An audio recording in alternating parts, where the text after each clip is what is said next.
नमस्ते बच्चों। एक बार पुनः आपका स्वागत है लॉकडाउन ई पाठशाला बाई डीसी रामगढ़ में।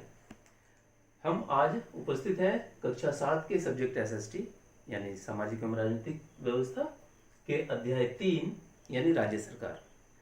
इसके पहले की कड़ियों में हमने पढ़ा कि राज्य सरकार के 3 अंग हैं: विधायिका यानी लेजिस्लेटिव, कार्यपालिका यानी एग्जीक्यूटिव और न्यायपालिका यानी जुडिशियरी।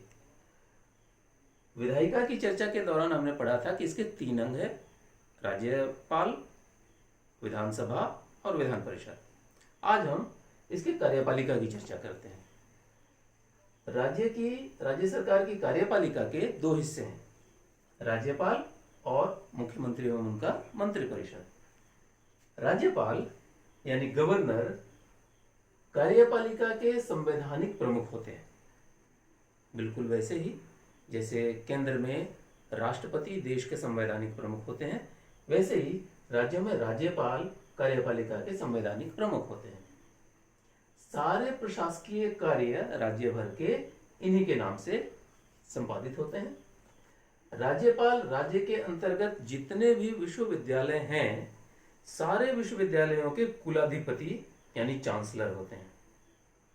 पुनः राज्य के बाहर राज्य के प्रतिनिधित्व के लिए राज्यपाल ही प्रमुख व्यक्ति होते हैं। अब तक झारखंड के जो राज्यपाल नियुक्त किए गए, हम उनके नामों की चर्चा करें।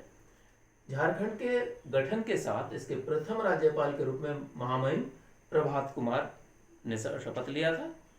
दूसरे राज्यपाल थे महामहिम विनोद चंद्र पांडे, तीसरे महामहिम एम रामा जोइश, चौथे महामहिम वेद मारवाह, पांचवें महामहिम सैयद सिबते रजी, छठे महामहिम के शंकर नारायणन, सातवें महामहिम MOH फारूक, आठवें महामहिम ए सैयद अहमद, नौवें महामहिम द्रौपदी मुर्मू जो अभी वर्तमान में हमारे राज्य की राज्यपाल है।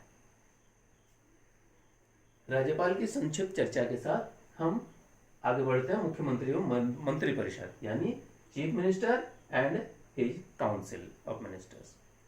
चीफ मिनिस्टर को ही हम लोग शॉर्ट में CM कहते हैं। आपने अक्सर सुना होगा प्रधानमंत्री यानी PM प्राइम मिनिस्टर और चीफ मिनिस्टर यानी CM। अब हम मुख्यमंत्री की चर्चा करते हैं। यूं तो मुख्यमंत्री पद के लिए संविधान में किसी खास योग्यता का वर्णन नहीं है, किंतु राज्यपाल द्वारा विधान सभा या विधान परिषद की सदस्यता की योग्यता रखने वाले किसी व्यक्ति को राज्यपाल मुख्यमंत्री के रूप में नियुक्त कर सकते हैं। मुख्यमंत्री विधानसभा के नेता के रूप में उनको विधानसभा के पक्ष का नेता यानी शासन पक्ष का नेता कहा जाता है।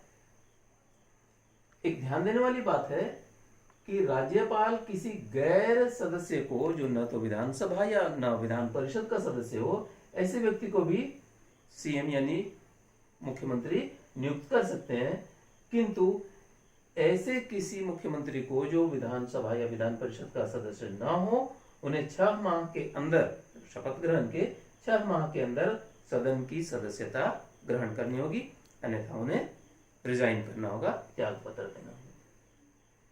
अब मुख्यमंत्री एवं मंत्रिपरिषद के कार्य क्या क्या हैं, इसकी चर्चा करें तो CM यानी मुख्यमंत्री राज्य की कार्यपालिका के वास्तविक प्रधान है। यानी जैसे केंद्र सरकार में राष्ट्रपति महोदय संवैधानिक प्रधान है और प्रधानमंत्री वास्तविक प्रधान, वैसे ही राज्य में राज्यपाल संवैधानिक प्रधान होते हैं और मुख्यमंत्री कार्यपालिका के वास्तविक प्रधान होते हैं। इसके साथ ही मुख्यमंत्री ही विभिन्न मंत्रियों का चयन करते हैं और उनके विभागों का निर्णय भी, उनके विभागों का बंटवारा मुख्यमंत्री के द्वारा ही किया जाता है। साथ ही राज्य में कार्यरत राज्य लोक सेवा आयोग के अध्यक्ष एवं उसके विभिन्न सदस्य, राज्य के महाधिवक्ता, लोकायुक्त आदि जितने भी प्रमुख पद हैं, उन पर नियुक्तियां सीएम के परामर्श से ही राज्यपाल के द्वारा की जाती है। फिर मंत्रिपरिषद के बैठकों की अध्यक्षता और मंत्रिपरिषद में लिए गए निर्णयों को राज्यपाल तक पहुंचाने का कार्य मुख्यमंत्री का होता है। इसके साथ ही अगर मुख्यमंत्री चाहे और सदन में, विधानसभा में उनके दल को बहुमत प्राप्त हो, तो मुख्यमंत्री अपनी इच्छा से राज्यपाल को विधानसभा भंग करने की सलाह भी दे सकते हैं और प्रायः राज्यपाल ऐसे सलाह को मानकर विधानसभा भंग करने की घोषणा करते हैं। फिर जब विधायिका की बैठक नहीं चल रही हो और राज्य हित में कोई महत्वपूर्ण विषय आ गया हो जिसके ऊपर निर्णय लेना है, कुछ खर्च करना है या कोई भी महत्वपूर्ण निर्णय लेना है, तो मुख्यमंत्री राज्यपाल को सलाह देते हैं अध्यादेश लाने की और ऐसे आवश्यकता के विषयों पर अध्यादेश लाकर काम चलाया जाता है। बाद में ऐसे अध्यादेशों को और मुख्यमंत्री और मंत्री परिषद के मंत्रियों द्वारा राज्य हित में जो विभिन्न निर्णय ऐसे समय में लिए गए हों जब सदन की बैठक नहीं चल रही होती है, तब उन निर्णयों को विधायिका से पारित कराना होता है।